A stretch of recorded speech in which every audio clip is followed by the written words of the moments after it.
What's going on, everybody, and welcome to Guns N' Roses Central, and I want to do another episode of Guns N' Roses True Story. Now, this was actually requested by several people within the last several days, and I thought, you know what, I wasn't planning on doing an episode about it, but if the fans want it, I'll do it. So this one is about the band Rapidfire. Now, you guys know that Axl, of course, is the lead singer of Guns N' Roses, and before Guns N' Roses, he was in a band called Hollywood Rose, and even before that, he was in a band called Rapidfire. Now, this is a band maybe you guys don't know a whole lot about. I didn't know a whole lot about it, so I had to educate myself on it. So let's talk a bit about the actual band.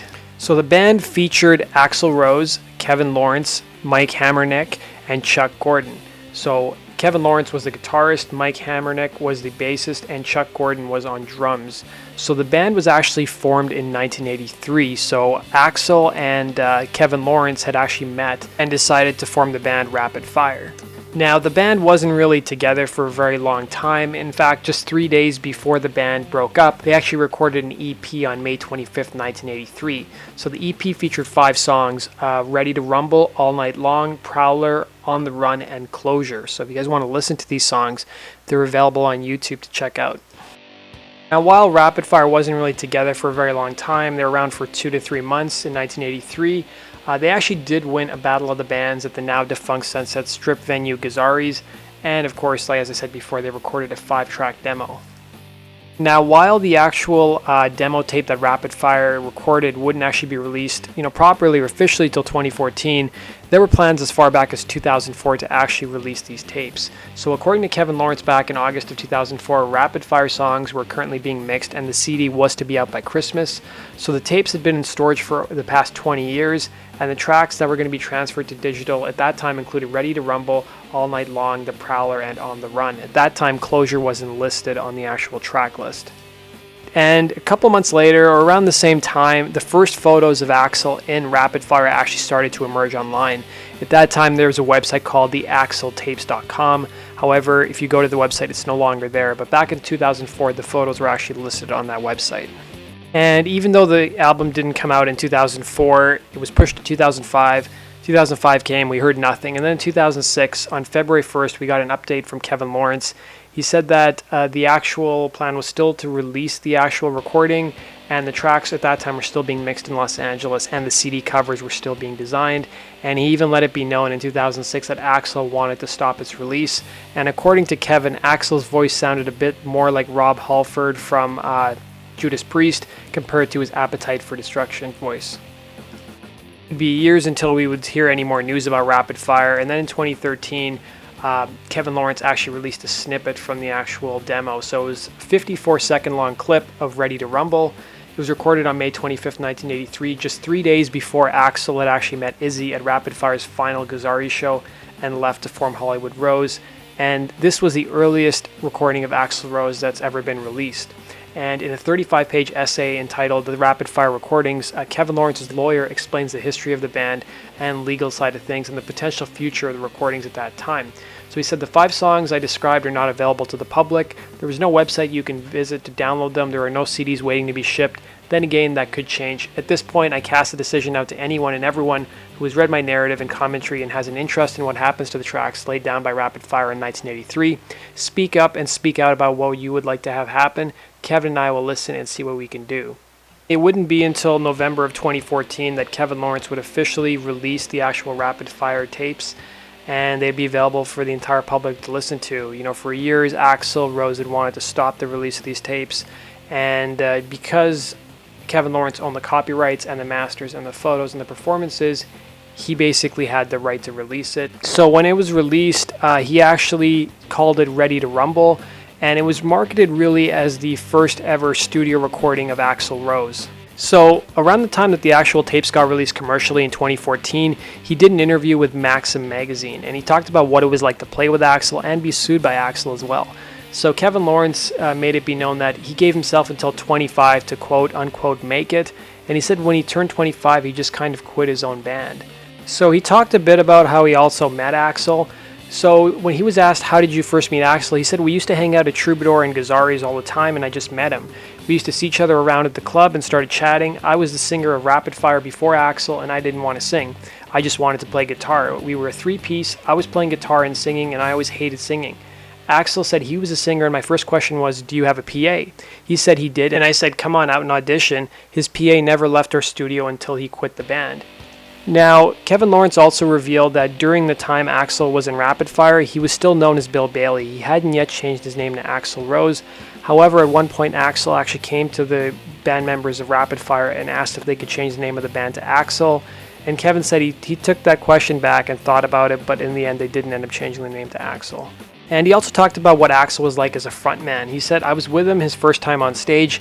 He wasn't what he is now. Now that he's got bodyguards and confidence, he was nervous to go on stage, and he was a little stiff in the beginning, but he loosened up eventually. He was also asked about what it was like at his last gig with Axl Rose. He said Axl showed up to the gig at the very last minute in his white jacket dyed pink and his hair aqua netted straight up and straight out, like in Welcome to the Jungle. The whole band kind of looked at him and said, what the F? And I remember Rapidfire drummer Chuck going, you're not going on stage like that. I said, just leave him alone. I said to Axl, let's do this gig and then kind of see how it goes. But this is not the vision that we had for this band. We were just kind of guys rocking out as opposed to doing the New York Dolls glam. He was also asked when could you tell that Axl was going to leave the band. He said he had no idea until that gig. It turned out both Izzy and Slash were in the audience, and after the gig Axl came into the dressing room and he and I talked and we said maybe we should part ways. Axl wanted to play with Izzy because they came out from Indiana. We said best of luck to each other, and he invited me to the first Rose gig before it was even Hollywood Rose. They called themselves Rose and I went. It was me, our drummer Chuck, and 2 waitresses and the whole troubadour. He was also asked what was it like when G&R first blew up. Was it shocking? He said, I don't think they'd get as big as they did, and I'm happy for them. He's a talented guy, referring to Axl, but people, they always ask me, what's Axl like, and I'm sick of answering it. My answer to that has become, I don't know Axl Rose, I know Bill Bailey. He also touched on why it took so long to release the EP and the major hurdle in releasing it. So before he released the Ready to Rumble EP, there was a Hollywood Rose album that came out claiming to be the first ever Axl Rose recordings. Kevin said he was a little pissed because it wasn't true and that was BS. He said these are original recordings, and so basically he started scouring the country for someone who had an old 8-track reel-to-reel machine that could run it into a computer and digitize it for him. And it basically took him all over the place, and then he finally found Jack Endino, who was Nirvana's first producer, and he referred him to another guy who had all the equipment. He said, I shipped out the tapes to him and he digitized it and sent it back. I put up a little website, just one page with a picture, and it just got slammed, and then all of a sudden came the lawyer's letters. Now, he was also asked whether he thought Axl actually cared about the EP's release or whether it was just a lawyer thing. So Kevin let it be known that he thought it was a lawyer thing. He said, we all parted on completely amicable terms. The last time we saw each other, we had a good chat. I don't think he would even care, but the lawyer sure did, and they were sending me some of the nastiest, most threatening letters, basically saying you have to return Axl's property and master recordings. At that time, Kevin Lawrence was living in Canada, and he also talked about what he did after he got out of music. He said in the late 90s, I got into the internet business. I created an internet porn company, which did extremely well, and moved to Canada with my wife and 3 dogs. It was great, but then as all things, there was the boom and the bust, and he said with the internet boom came the internet bust. We lost our asses and our houses and our wives. Down goes the money, down goes the lovin'. He also talked about how his brother's suicide basically compelled him to release the actual album in 2014 regardless of what the consequences were. And he also revealed that he actually met Axl Rose, or at least the last time he saw Axl Rose was in the mid to late 90s. He said, I don't know what album they were on, but I'm pretty sure it was still the same time when Slash was in the band and they were the original. He said, we just ran into each other on the 3rd Street Promenade in Santa Monica and just started chatting. We were both in the shoe store. He said, let's take this outside because people in the store were like, is that Axl? Is that Axl? So we went outside and we were chatting for a while, and he actually asked me, do you have a copy of that demo? I never got a copy. I said, give me a phone number and an address and I'll get you one. He gave me a phone number. I called and he never called me back, so he never got one. If he's heard it since it's been released. And while the actual tapes got released, sadly a few years later in January of 2016, Kevin Lawrence at the age of 51 passed away. So this would have been a couple weeks after it was announced that Slash, Duff, and Axl would be reuniting and playing Coachella this year. And it was revealed that Lawrence had actually passed away after suffering 2 heart attacks and lapsing into a coma, remaining on life support for a short time before passing away on January 14th. Now you might be wondering, well, what happened after Axl left Rapidfire? So after Axl left Rapidfire, they actually went on to record a second EP entitled Afterburner, which featured Kevin Lawrence on lead vocals. And while this EP was never officially released, it was sent exclusively via email to fans who wanted to hear it. So the 4 songs on that EP included Ready to Rumble, Nothing Left to Say, Don't Walk Away, and When the Lights Go Out. So that does it for my look at the band Rapidfire. I hope you guys enjoyed that. Let me know what your thoughts are. Have you listened to the actual recording that was released with Axl on vocals? Comment down below and let me know. And if you guys love Guns N' Roses as much as I do, be sure to hit the subscribe button. And you guys can follow me on social media. The links to my Facebook and Twitter page are down below in the description box. Thanks for watching, guys, and have yourself a good day.